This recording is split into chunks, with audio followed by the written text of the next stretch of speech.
네, 사랑하는 성도 여러분, 한 주간 동안 평안하셨습니까? 네, 이 시간 하나님께서 주신 생명의 말씀을 성령을 통하여 바르게 이해하고 분명하게 깨달아서 정로로 가는, 신앙의 정로로 가는 저희 모두가 되기를 기도합니다. 아멘.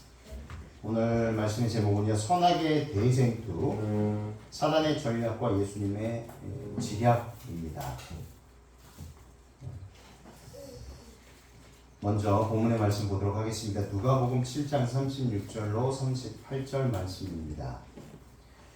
한 바리새인이 예수께 자기와 함께 잡수시기를 청하니 이에 바리새인의 집에 들어가 앉으셨을 때에 그 동네에 죄를 지은 한 여자가 있어 예수께서 바리새인의 집에 앉아 계심을 알고 향유 담은 옥합을 가지고 와서 예수의 뒤로 그 발 곁에 서서 울며 눈물로 그 발을 적시고 자기 머리털로 닦고 그 발에 입맞추고 향유를 부으니. 오늘 본문 말씀 누가복음에 나오는 마리아의 향유 기사입니다. 마리아의 향유 기사. 다른 복음서 마태복음, 누가복음, 요한복음의 기사와 좀 다른 점이 있습니다. 이 41절로 이제 50절까지 내용을 보면 우리가 쉽게 그 다른 내용이 무엇인지를 알 수 있습니다. 그래서 지금 그 다른 내용을 말씀드리지는 않고요. 함께 생각해 보았으면 좋겠습니다. 마태, 마가, 누가. 마태, 마가, 요한복음은 똑같은 기사를 쓰고 있는데 성격이 조금 다릅니다. 똑같은 기사인데 어느 곳에 초점을 맞추고 있는가. 그리고 오늘 본문의 말씀 누가복음은 똑같은 기사인데 다른 초점을 맞추고 있다는 것입니다. 아시는 분들은 아시겠지만 이제 살펴보면서 도대체 이 누가복음 똑같은 기사인데 어느 곳에 초점을 두고 있는가? 예수님께서는 그 초점을 우리들에게 왜 누가복음을 통해서 똑같은 기사임에도 불구하고 다른 각도로 바라보게 하셨는가? 오늘 제목의 말씀, 제목 사단의 전략과 예수님의 지략과 어떤 연결성이 있는지 살펴보도록 하겠습니다. 등장인물을 보겠습니다. 등장인물이 총 예수님 그리고 바리새인 그리고 죄를 지은 한 여성이 나옵니다. 바리새인과 죄를 지은 한 여성 그리고 예수님이 나오는데 누가복음에는 그렇게 나오는데 마태복음을 보니 이 바리새인이 베다니에 사는 나병 환자 시몬이었습니다. 그렇죠? 그리고 한 여자는 누구일까? 마가복음 14장 보겠습니다. 14장 4절에는 그 바리새인인데 나병 환자 문둥병 시몬 그리고 이제 한 여자가 나옵니다. 여기서도 한 여자가 나오죠. 이 눈물로 예수님의 발을 씻겼다라고 했습니다. 눈물로 예수님의 발을 적시었다. 그리고 자신의 머리로 닦았다. 근데 실제로 그 당시 유대인들이 눈물병을 가지고 있었다고 해요. 그래서 눈물이 날 때마다 눈물병에다가 자기의 눈물을 담았다고 합니다. 그래서 정말 중요할 때에 항상 이렇게 부모가 돌아가시거나 형제가 또 죽거나 친척이 죽거나 할 때 눈물을 흘릴 때 그 눈물병을 가져갔다고 해요. 그래서 정말 소중히 간직했다고 합니다. 근데 여기에서도 이 한 여인이 그 자신의 아주 소중한 눈물병으로 예수님의 발에 부은 겁니다. 요한복음에 보니 이 한 여인이 누구인지가 나옵니다. 바리새인이고 이 나병 환자인 시몬이 잔치를 베풀었어요. 요한복음은 그렇게 나옵니다. 잔치를 베풀었습니다. 그러니 이 사복음서를 종합해서 보니 바리새인 시몬이 자신의 나병 낫게 해주신 예수님께 대한 감사함으로 인하여 예수님과 그의 제자들을 초대한 겁니다. 초대했는데 누구까지 초대했느냐? 죽었다가 살아난 나사로까지 초대한 거고요. 그리고 마르다와 마리아까지 초대한 겁니다. 그런데 그 한 여인이 바로 나사로의 누이 동생 마리아였습니다. 먼저 마리아를 좀 살펴보겠습니다. 마리아는 어떤 사람이었는가? 누가복음 7장 30절 오늘 본문의 말씀 중에 죄를 지은 한 여자라고 분명하게 나옵니다.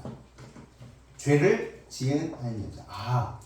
예수님께서 이 여인, 이 마리아가 정말 죄인이었다. 그리고 무엇보다 예수님께서 죄인이었다라고 말씀하시기 이전에 사람들에게 죄인이었다는 것, 그 딱지가 붙어 있었다는 것까지 내포하고 있다는 것입니다. 늘 성경, 특별히 복음서를 보실 때 예수님께서 말씀하시는 것을 보실 때 보면 항상 먼저 인간의 초점으로 말씀을 하십니다. 너희들이 이렇게 생각하지. 너희들이 이런 관점으로 사람들을 대하지. 예수님께서 항상 우리들이 사람들을 어떻게 보고 있는가, 우리가 하나님을 어떻게 생각하고 있는가에 대해서 다시 한번 우리의 생각을 가감없이 말씀을 해주셔요. 가장 먼저 책망하신다거나 정죄하신다거나 지적하신다거나 그런 것이 아니라 너희들은 이렇게 말을 했지, 너희들의 생각은 이렇지? 라고 매우 친절하게 우리의 마음과 생각이 어떤지를 항상 먼저 말씀을 하시고 대화를 이끌어 나가십니다. 마찬가지로 죄를 지은 한 여자가 있어. 이것은 예수님께서 늘 말씀하셨던 대로 이해를 하면 이 여인은 사회적으로도 굉장히 사람들에게 받았던 여인이었다는 것입니다. 요한복음 11장 1절 2절 어떤 병자가 있으니 이는 마리아와 그 자매 마르다의 마을 베다니에 사는 나사로라. 이 마리아는 향유를 주기에 그 머리털로 주의 발을 닦던 자요. 병든 나사로는 그의 오라버니더라. 이 죄인이 분명히 알았습니다. 이 죄인이 누구였다고요? 마리아였습니다. 근데 마리아도 죄인이었는데 자기가 그렇게 소중히 여겼던 눈물병도 눈물을 예수님의 발에 쏟아부었고, 그리고 어마어마하게 비싼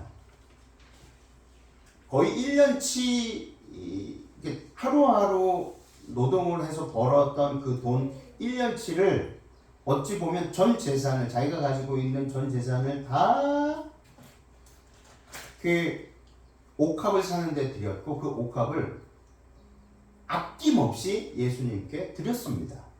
그래서 예수님께서는 영원토록 이 여인이 한 행위를 뭐하라? 기념하라 라고 하셨어요. 근데 제자들은, 특별히 유다를 위시하여 제자들은 허비했다, 낭비했다, 잘못했다라고 한 것입니다. 마가복음 16장 9절 예수께서 안식 후 첫날 이른 아침에 살아나신 후 전에 7 귀신을 쫓아내어 주신 막달라 마리아에게 먼저 보이십니다. 자, 여기서는 막달라 마리아가 나옵니다. 막달라 마리아는 7 귀신이 들린 여인이었어요. 근데 또 어떤 분들은 막달라 마리아가 간음하다 잡힌, 요한복음에 간음하다 잡힌 여인이다, 동일 인물로 보지만 그렇지는 않습니다. 왜냐하면 그 간음하다 잡힌 여인에게 특별히 지도자들이, 종교 지도자들과 율법사들이 돌을 들고 던지려고 했었거든요. 근데 모세오경에 보시면 그 조건이 있습니다. 돌을 던져서 맞아 죽을 수밖에 없는 조건이 있는데, 그것은 약혼했다거나 결혼한 사람이 다른 남성과 다른 여성과 부적절한 관계를 맺었을 때에만 그렇게 공개적으로 돌에 맞아서 죽습니다. 그러므로 처녀였던 막달라 마리아, 7 귀신이 들린 막달라 마리아와 요한복음에 나와 있는 간음하다 잡힌 여인과는 조건이 다릅니다. 간음하다 잡힌 여인은 혼인했던, 아니면 약혼했던 상태였다는 거예요. 그러나 마리아 그리고 막달라 마리아는 그런 내용이 없습니다. 혼인한 여인이 아니었어요. 약혼한 여인이 아니었어요. 그래서 동일 인물로 보지 않습니다. 우리 재림교회에서도 동일 인물로 보지 않습니다. 누가복음 8장 30절 예수께서 내 이름이 무엇이냐 물으신즉 이르되 군대라니 이는 많은 귀신이 들렸습니다. 이 내용 잘 아실 거예요. 예수님께서 이제 거라다라고도 하죠. 거라사에서 만난 광인 2명에게 예수님께서 물으셨어요. 너희는 누구냐? 그랬더니 그 광인이 우리는 군대다라고 이야기를 합니다. 여기에서 주목하셔야 될 게 뭐냐면 막달라 마리아에게 한 귀신이 들린 것이 아니라 몇 귀신이요? 7 귀신이 들렸다라는 거예요. 군대는 무엇일까? 여기서 나온 군대는요 헬라어로 레기온입니다. 이 레기온은요 군대 용어로서 6,000명의 군인들을 담이 군대로 뜻하는 것입니다. 그러니까 6,000명의 군사들을 이끄는 부대, 굉장히 많은 부대죠. 그것을 군대라고 명칭을 하는 것입니다. 그래서 이거는요, 7 귀신이 들렸다. 그리고 거라사의 광인에게 물었을 때 우리는 군대다라고 했던 것은 정말 사단 마귀에게 완전히 사로잡힌 자이다. 완전한 종이다. 옴짝달싹 못하는.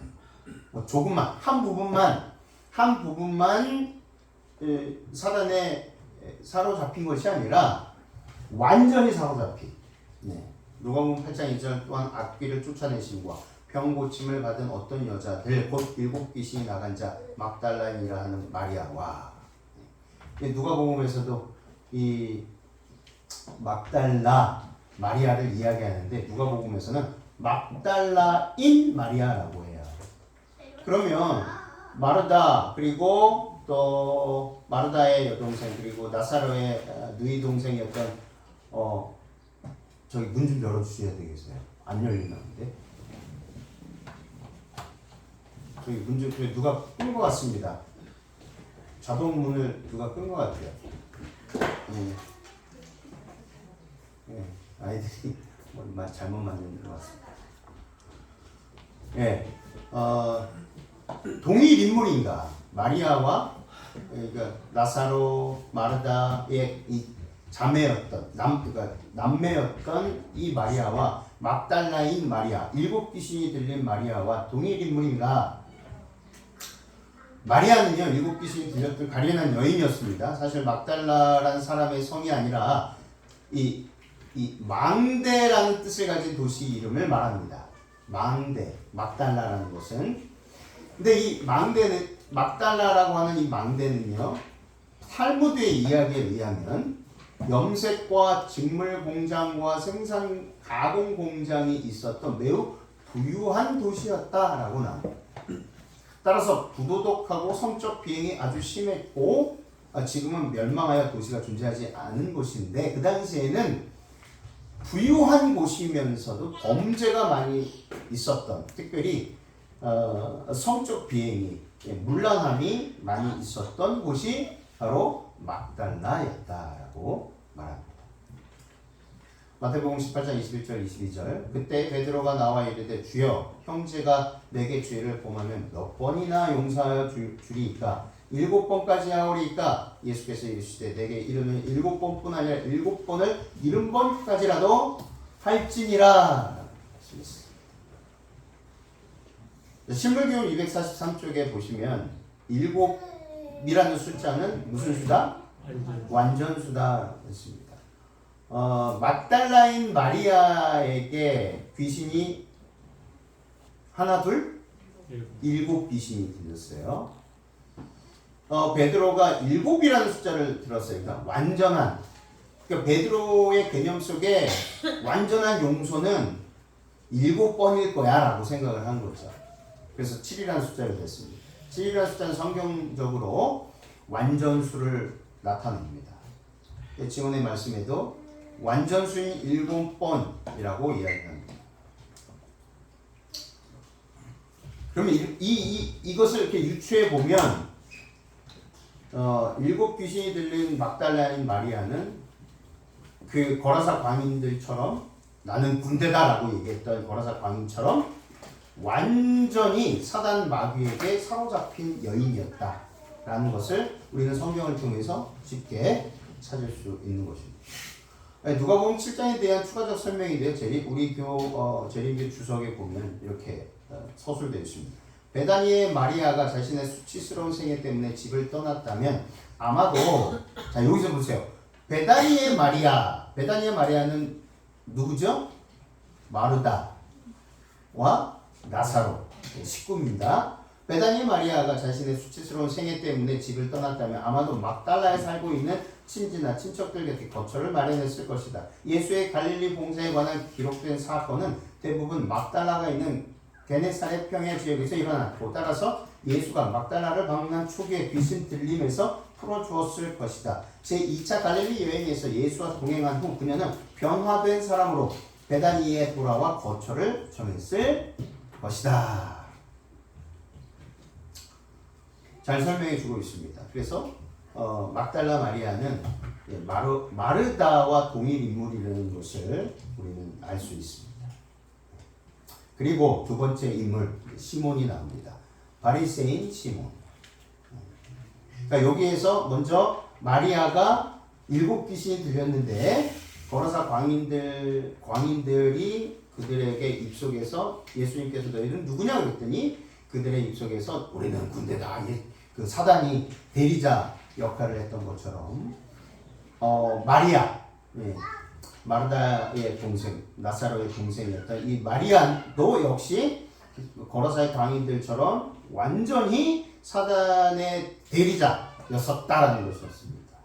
그리고 향유 우리 오늘 본문의 말씀 누가복음 7장에서 그가 했던 행위는 이미 예수님께서 막달라에서 사역을 하시고 능력을 베푸시면서 일곱 귀신이 들렸던 마리아에게 일곱 귀신을 내쫓으시고 이것에 대한 감사와 기쁨으로 자기가 가지고 있는 소중한 눈물병과 자신이 가지고 있는 모든 재산을 다 팔아서 향유 옥합을 깨어 예수님께 드렸던 인물이었음을 기억하셔야 됩니다.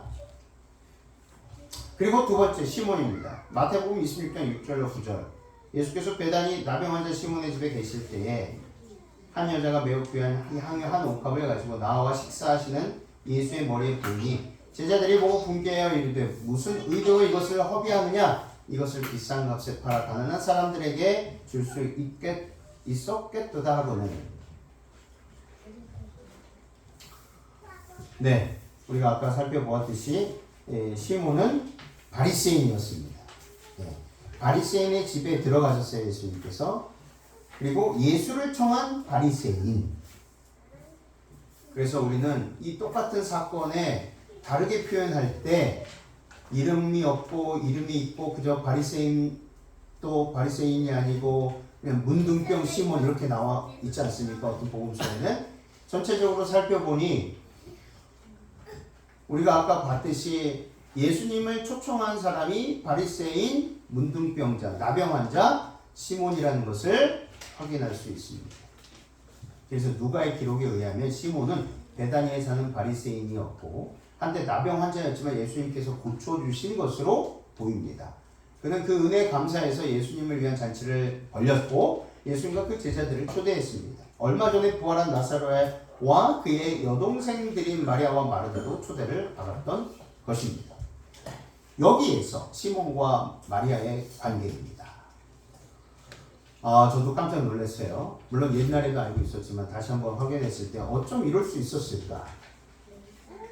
깊이 묵상할 수밖에 없었습니다. 첫 번째, 시몬은요 마리아를 죄악에 빠뜨린 장본인이었다라고 엘렌 화이트는 말합니다. 누가복음 7장 37절에 죄를 지은 한 여자이다. 그래서 많은 사람들이 이 마리아, 일곱 귀신 들린 막달라인 마리아를 굉장히 비난했다라는 것입니다. 그리고 그 당시에도 통상적인 그냥 일반적인 죄가 아니라 아주 몹쓸 죄를 지은 여인이었기 때문에 사회적으로 비난받아도 마땅하다라는 평판을 받은 여인이었습니다. 시대의 소망 566쪽에 시몬은 그가 지금 멸시한 시몬도 뭐 했습니까? 마리아를 멸시했어요. 자, 잘 생각해 보세요. 바리새인은 그 당시에 바리새인은요 지금의 국회의원과 같은 위치에 있었습니다. 신망을 받고 존경받는 사람들이었어요. 그리고 그들 스스로 어떻게 주장했습니까? 율법을 철저히 지킨다라고 자랑하는 자부했던 사람들이었습니다. 그래서 백성들이 굉장히 존경을 했습니다. 그런 사람들이었어요. 그래서 겉으로 보기에 그들의 삶은요 매우 깨끗해 보였습니다. 매우 정갈해 보였고 매우 경건해 보였다는 것이에요. 이런 경건해 보였던 바리새인 시몬이 마리아를 어떻게 생각했습니까? 멸시했다는 것입니다. 그리고 여인을 죄 가운데로 유인했어요. 7 귀신 들렸습니다. 그래서 자기 스스로 판단하기가 힘들었습니다. 얼마나 그녀의 삶이 우리가 상상할 그 이상으로 정말 타락했을까요? 그 여자는 시몬으로부터 심한 폭행을 당했다.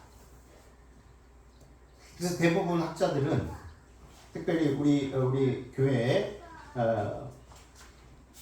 학자들은 성폭행이라고 이야기합니다. 성폭행. 권력을 쥐고 있는 자가 그 바리새인 그 시몬이 귀신 들린 완전히 사단에게 사로잡힌 광인 비슷한 이 여인을 자기 마음대로 소위 말하면 가스라이팅 했다는 것입니다. 그래서 그를 마음대로 유린한 거예요. 그러면서도 뭐 했습니까? 사회적으로 비난받아도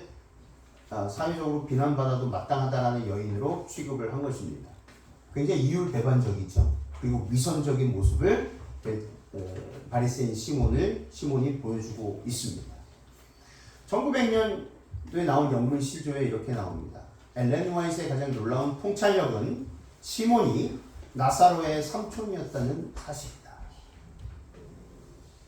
여기에서 뭔가 이렇게 샥이 올라와야 돼요. 눈이 동공이 커져야 됩니다. 누구라고요? 삼촌이에요. 가장 가까이 있는 사촌도 아니고 삼촌이에요. 우리 엄마의 오빠 내지 동생, 우리 아빠의 작은아버지, 보통 작은아버지도 삼촌이라고 부르는데 정말 가까운 분이에요. 이 가까운 분이 조카인 마리아를 성적으로 학대한 겁니다. 우리는 보통 근친상간이라고 해요. 근데 성경에 근친상간이 얼마나 큰 죄인지를 하나님께서는 레위기 18장, 20장을 거의 전체를 들어서 말씀을 하셨어요. 잠시 좀 살펴보도록 하겠습니다. 각 사람은 자기의 살부치를 가까이하여 그의 하체를 범하지 말라. 나는 여호와이니라. 내 어머니의 하체는 곧 내 아버지의 하체이니 너는 범하지 말라. 그는 내 어머니인 즉 너는 그의 하체를 범하지 말지니라. 심심치 않게, 물론 예전에도 그랬지만 지금도 이 근친상간이 얼마나 많이 우리 주변에서 자주 일어나고 있는지 모르겠습니다. 그러면서 부모, 삼촌, 사촌, 또 형제, 자매, 레위기 20장에 너무 정확하고 분명하게 나와 있습니다.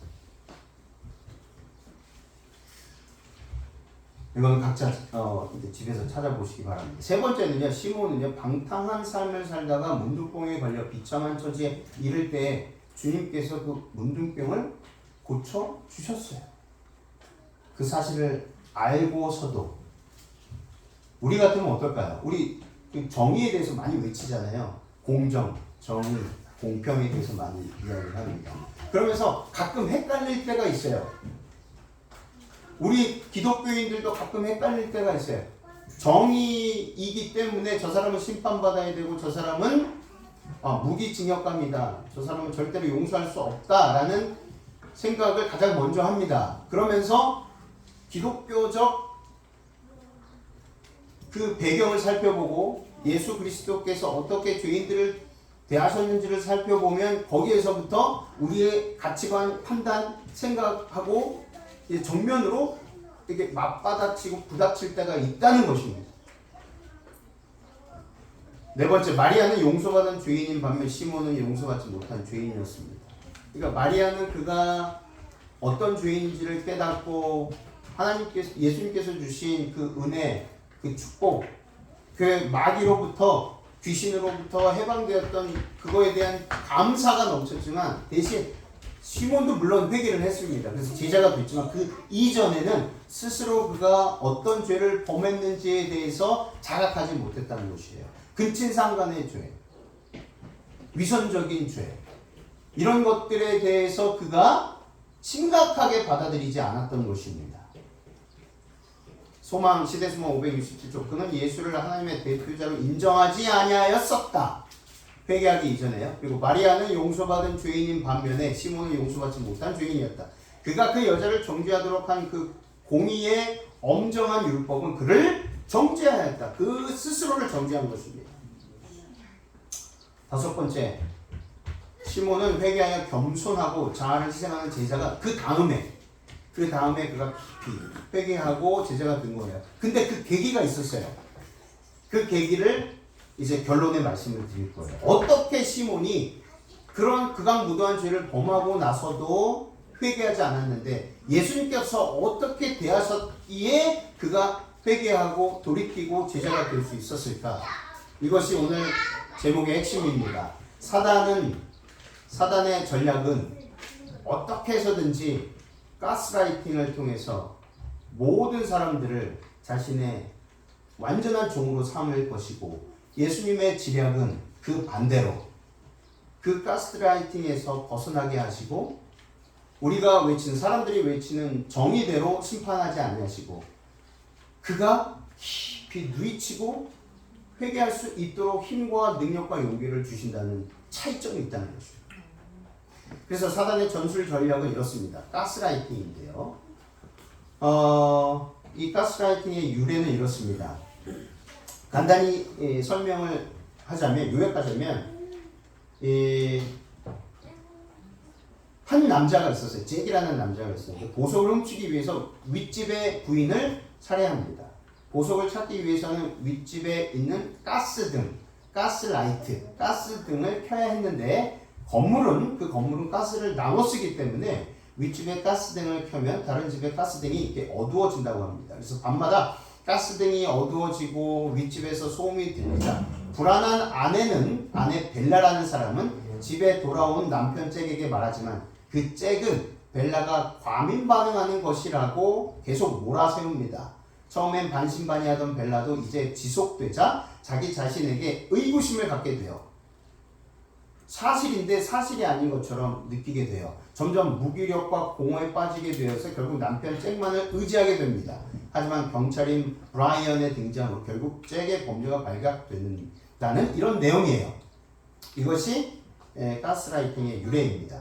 그래서 패트릭 해밀턴이 연출한 1938년 연극 제목이었어요. 가스등. 이게 유래가 되었습니다. 그래서 이 가스라이팅은요, 오은영 교수가 이렇게 요약을 했습니다. 심리적 지배로 부르기를 권장한다. 심리적 지배예요. 그러니까 사단이 막달라인 마리아를 심리적으로 지배를 했고요.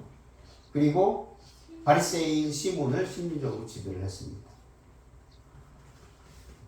그래서 세네 단계는 이래요. 먼저 관계 형성이에요. 가스라이팅을 구사하는 자들은요, 피해자와 밀접한 관계를 지니고 있는 사람들의 대부분이었다는 것입니다. 가족, 교사, 직장 상사, 애인 등 가장 가까이 있는 사람이 가스라이팅의 대상자가 됐다는 거예요. 그래서 이런 관계 형성을 통해서 이제 기억의 왜곡을 시킵니다. 스스로의 판단을 의심하게 만들고 가해자가 판단을 대신할 수 있도록 유도하는 그런 과정을 거쳐요. 내가 생각하고 판단했던 것이 결국은 옳지 않구나라는 것이 가해자를 통해서 계속 지속적으로 가해지는 것입니다. 그래서 결국은 가해자의 잘못된 정보가 진짜인 것처럼 왜곡되는 것입니다. 그래서 그 왜곡된 기억의 오류로서 끌려가게 되는 것입니다.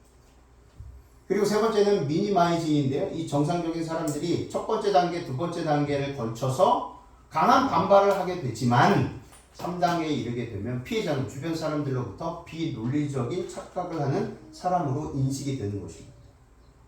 그래서 다른 사람들이 다 나는 분명히 사실이라고 믿고 있는데 그게 사실이 아니라고 이제는 그 주장을 이제 반박할 수 없게 되는 것입니다. 네 번째는 무시입니다. 이 단계에 도달할 경우 가해자는 피해자를 예민한 사람으로 몰아가기 시작하고 피해자의 기억, 판단력, 감정까지도 의심하게 만들면서 자유자재로 완전히 통제할 수 있게 되는 것입니다. 사단이 마리아를 그렇게 통제했듯이 사단이 바리새인 시몬을 그렇게 통제했듯이. 근데 차이점은 마리아는 자기가 어떤 죄인지를 깨달았던 것이었고 시몬은 그렇지 못했다는 것이었어요. 근데 극복이 있습니다. 극복법이 있어요. 첫 번째 자존감을 키운다는 것이고 두 번째 가해자의 전략을 이해하고 그리고 조력자를 찾는 것입니다. 그러니까 전문가들의 이야기, 저의 이야기가 아니고 세 번째는 싸우지 않고 잠시 회피하는 거예요. 논쟁을 벌이지 않고 잠시 이렇게 떨어져 있는 것입니다. 네 번째, 논리적으로 생각하는. 다시 처음부터 끝까지 다시 짚어보자. 처음부터 논리적으로 따져보자. 이렇게 해서 그 가스라이팅을 극복을 할 수 있다고 합니다. 사단에게 가스라이팅을 당한 바리새인들. 시대소망 746쪽에 제사장들과 관원들과 바리새인들과 완악한 폭도들은 미친 듯이 사단의 무리와 결탁했으며 종교 지도자들도 사단과 그의 천사들로 더불어 연합하였다. 그들은 그의 명령을 수행하고 있었다. 겉으로는 거룩한 척했지만 결국에 백성들을 잘못된 길로 인도했던 지난 과거 이스라엘의 슬픈 역사가 있지 않았습니까?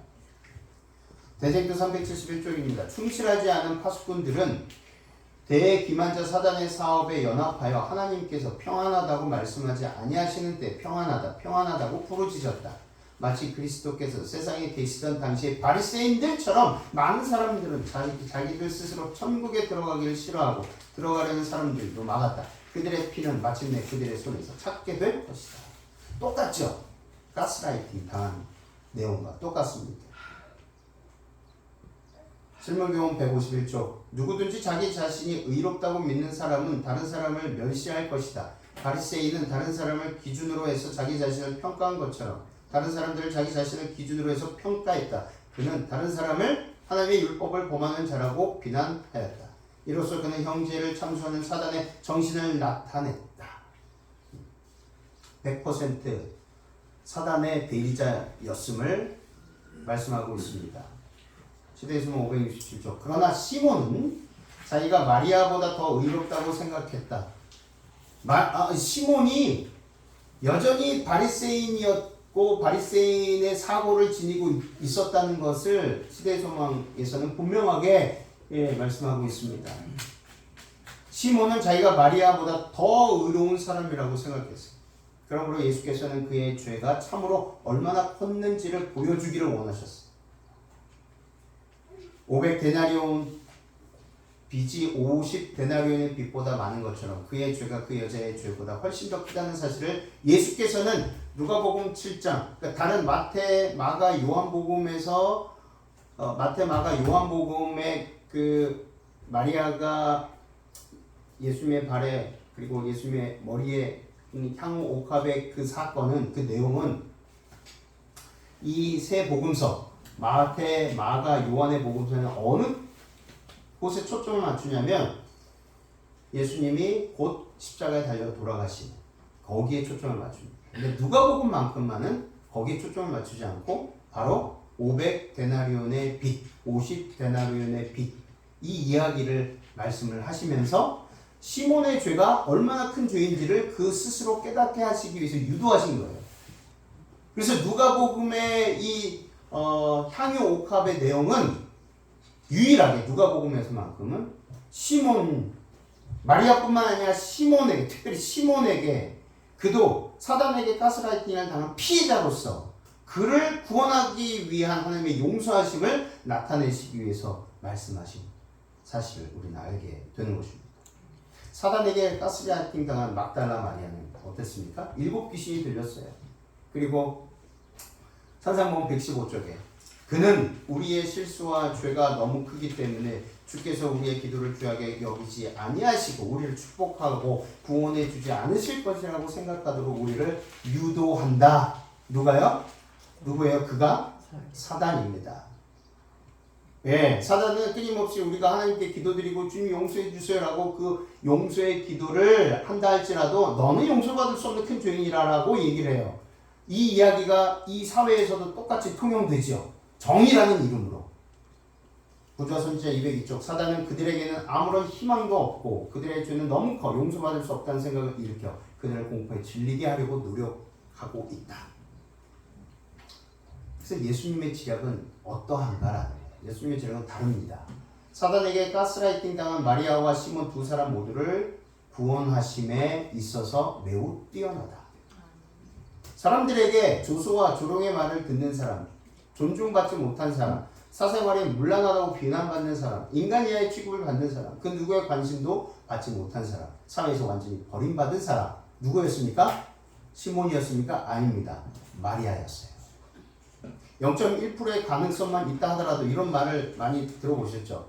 그러나 예수님에게는 0.1%의 가능성이 아니에요. 회생할 가능성이 없어 보이고 죄로 인하여 멸망당할 수밖에 없는 그것을 다 아시면서도 죄인을 향한 그리스도의 사랑은요. 그 품성이 그 본성이 멈출 수 없는 것입니다. 누가복음에 나온 마리아의 향유 기사, 다른 복음의 기사의 가장 큰 차이점은 제가 말씀을 드렸습니다.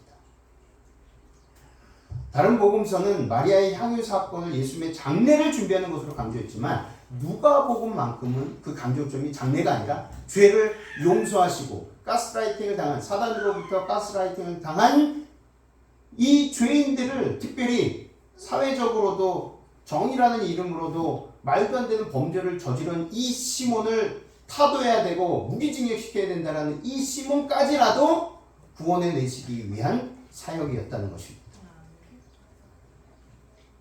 47절 49절 이러므로 내가 내게 말하노니 그의 많은 죄가 사하여졌도다.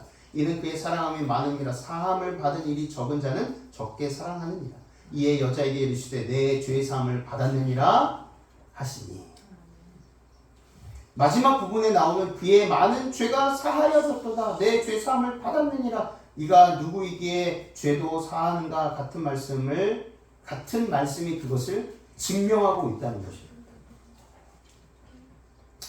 마리아는요 큰 죄인인 것처럼 주목을 받았지만 그리스도께는 그의 생애를 꼴찌왔던 환경들을 아셨어요. 그는 마리아의 영혼 속에 있는 모든 희망의 불꽃을 뭐 하실 수도 있어요? 끄실 수도 있으셨지만 그렇게 하지 않으셨습니다. 절망과 파멸에서 마리아를 건져주신 분은 그리스도이셨습니다. 마리아는 그의 마음과 정신을 지배하고 있던 사귀들을 7번이나 책망하시는 그리스도의 음성을 들었다. 그를 위하여 아버지께 힘써 탄원하시는 예수의 음성을 들었다. 그는 예수의 흠없는 순결에 비하여 죄가 얼마나 더러운 것임을 알고 예수의 능력을 통하여 승리해 왔었다. 인간의 안목으로 그 여자의 경우가 희망이 없는 것처럼 보일 때 그리스도께서는 마리아에게서 선의 가능성을 발견하셨습니다. 예수님은 시몬이 자신의 죄를 깨닫고 회개하기를 원하셨어요. 율법을 알고 이해했음에도 불구하고 근친상간의 큰 죄를 범했고 율법을 철저히 지키는 자로서 구원이 보장되어 있다고 자부했던 바리새인 중에 바리새인이 바로 시몬이었습니다. 그는 사단에게 가스라이팅 당한 당사자가 자신인 것을 미처 깨닫지 못했지만 예수께서는 그를 사단의 손아귀에서 구원해 주셨습니다. 세상의 안목으로 보았을 때 시몬은요 가해자입니다. 지금 이 시대에 보았을 때 시몬은 가해자입니다. 그리고 마리아는 피해자입니다. 시몬은 마리아를 가스라이팅 했습니다. 세상의 정의로 판단했을 때 시몬은 무기징역감입니다. 그런데 시몬이 이제 마지막 부분입니다. 시몬이 그렇게 자신이 얼마나 큰 죄인인지를 깨닫게 된 그 사건, 그 동기가 있었어요. 시몬은 손님들 앞에서 공공연하게 자기를 책망하지 않으신 예수의 친절로 인하여 감동. 이게 첫 번째예요. 우리는요 보통 이런 큰 죄인은 공개석상에서 망신을 주기를 원합니다. 그러나 예수님께서는 이 시몬을 망신 주지 않기를 원하셨어요. 그래서 조용히 은밀하게 스스로 그의 마음 가운데 요동하고 있는, 그리고 그 자신의 상태가 어떤 상태인지를 깨닫기를 원하셨던 것입니다. 그는 마리아가 받게 되기를 그가 바랐던 것처럼 대접하지 않았었다. 그는 예수께서 그의 잘못을 다른 사람 앞에 드러내기를 원하지 않으시며 사실을 진실하게 말함으로 그의 마음의 죄를 깨닫게 하고 동정어린 친절로서 그의 마음을 부드럽게 하기를 원하신다는 것을 알게 되었다. 단호하고도 공공연한 책망은 시몬의 마음을 굳게 하여 회개할 수 없게 하였을 것이지만 참을성 있는 훈계가 그로 하여금 그의 잘못을 깨닫도록 하였다. 그래서 그가 무엇을 발견해요? 빛을 보게 됩니다. 그래서 진심으로 회개하고 자신의 교만을 버릴 수 있는 능력을 받게 되는 것입니다.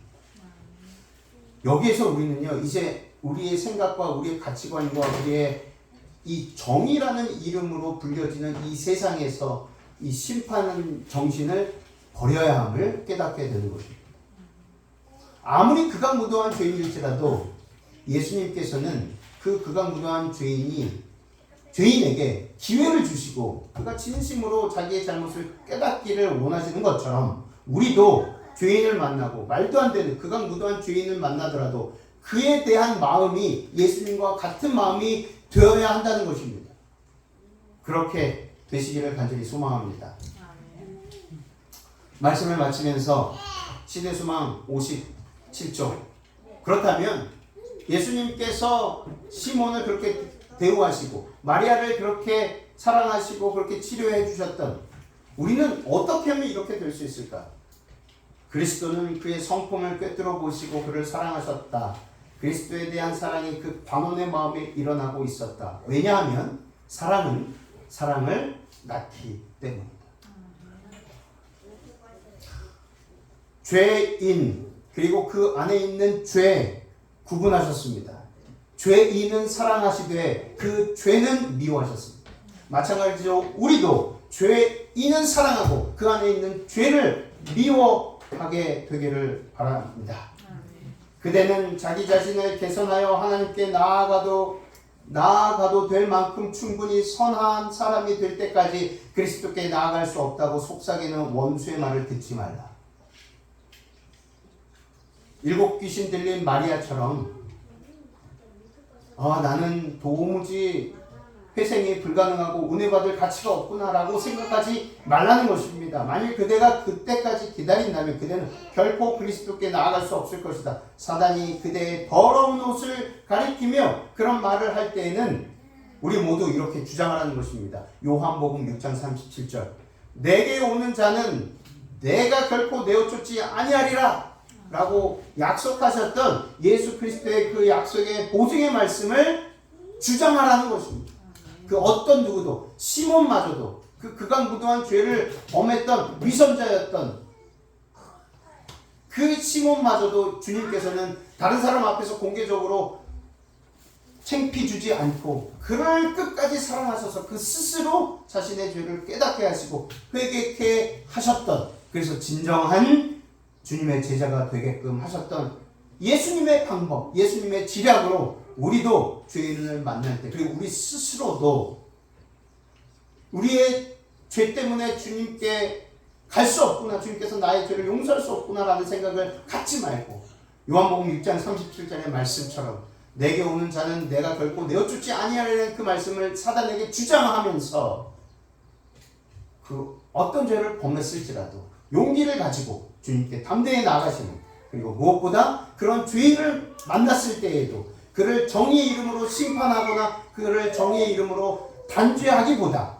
그에게 기회를 주셨던 예수님처럼 우리도 그 죄인을 만났을 때 사랑으로 기회를 주고 그에게 그 스스로 회개할 수 있는 힘을 주기 위하여 기도하는, 그 영혼을 위해서 간절히 사랑으로 기도하는 저와 여러분이 되기를 간절히 바라며 말씀을 마치겠습니다. 아멘.